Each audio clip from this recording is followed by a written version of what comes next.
Susan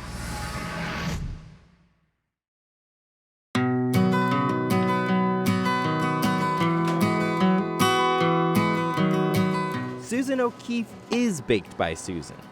Out of this small storefront, Susan bakes a lot of goods.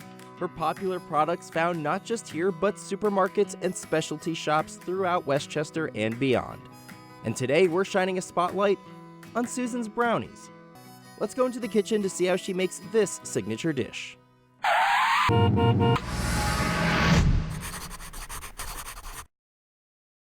So we always make our brownies with unsweetened chocolate bars.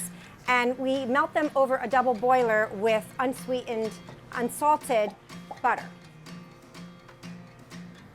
And that takes a little while to get going. It's something I start first while I measure all of the other ingredients. So we do a double boiler because it helps so that the chocolate doesn't burn. If I just put this right into a pan on the stove, I would have more of a chance of burning it. We opened Baked by Susan back in the fall of 2010. Started out by myself with a plastic table, 6-foot table, and a space heater blowing in my face. And now we've got about 13 employees. We start early here. We usually get going at around 5 a.m. every day. I am a morning person. I don't even need an alarm. I don't need coffee to get going. I wake up in the morning, my feet hit the ground, and I'm ready to work. So you basically, it's just this like gorgeous, velvety, smooth chocolate, and that's what you want. You don't want to have any bits of butter or any chocolate left. So now that this is all done melting, I'm going to bring it over to the mixer so I can add the rest of the ingredients. Sometimes I give it one more swirl just to make sure that there's no extra butter chunks. Next, I'm going to put the paddle in. And I add the sugar after the chocolate and the butter. And the reason that I do the sugar before anything else is because I want to cool that chocolate down a little bit. So I keep my hand on the bottom of the bowl because I want to make sure that it's not too hot. If the mixture's too hot, when I pour the eggs in, it'll turn into scrambled eggs. So next we put our eggs in. I always make sure to really whisk the eggs very well because again, you want to make sure that it's a total mixed, homogeneous mixture and without any white or yolk separated. So this mixer has a really cool story. These two mixers, these are Hobarts, and they're built probably back in the 50s. They don't even make mixers like this anymore. And one of them came from my parents' church, and one of them came from a school up where I went to school when I was younger. My husband brought them in, cleaned them all up, shined them up, took the paint off of them, and these are two of the most important mixers in the bakery right now. So my husband is my business partner. It's very helpful to have somebody, sort of a resident mechanic on staff all the time who can help. So now I'm going to put in the flour and the salt. I turn the mixer off before I do this because I don't want it to all poof up into my face. We use unbleached, unbromated King Arthur flour all the time, every day. That's the only flour that I use. There's a little sign on here that says always leave the mixer on speed 1 because there are other things that we make in this mixer. For example, buttercream that has to be on speed 3. And if you don't turn the mixer off and you put brownie in, it is literally splattered all the way up onto the ceiling. So that's always a fun cleanup job.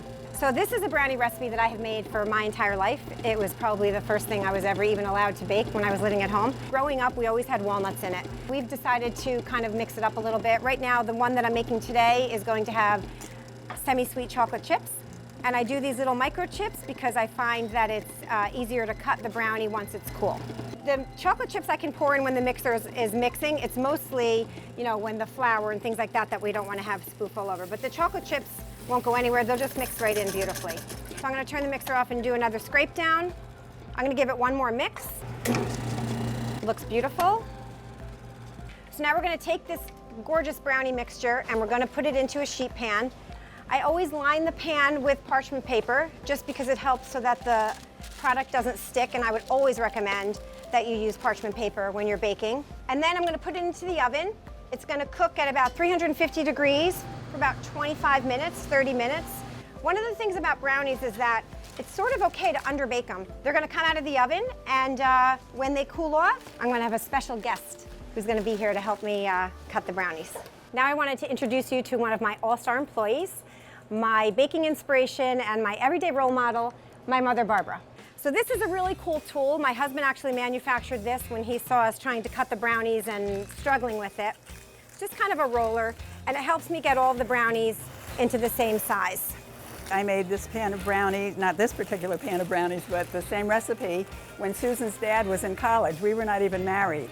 And I sent him a package of brownies, and they went over so well that I continued making them at home. And of course, then Susan took over from that. Yeah, I always said I inherited my sweet tooth from you, and I inherited my business sense from Daddy, I guess. Yeah, when she was a little girl, she would walk up and down the street and ask the neighbors for cookies. Oh wait, I didn't know you were going to tell that story. So Mom, start taking these out. Yeah. The first one's always hard and often breaks. You just kind of peel it off. We're going to Yes. put them in the pan over there. And Susan is very particular, so every single thing that leaves this bakery has to have her approval. The secret to owning a business in northern Westchester, I think, is mostly just dedication and hard work. We're very much customer oriented. Everybody knows us. We know everybody here. I feel like that it is in my blood. It's something I've done my entire life. You know, I went to school for business, but I feel like I was always meant to bake. This is what I was meant to do.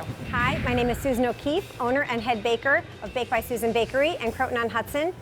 Thank you for letting me show you how to make this signature dish.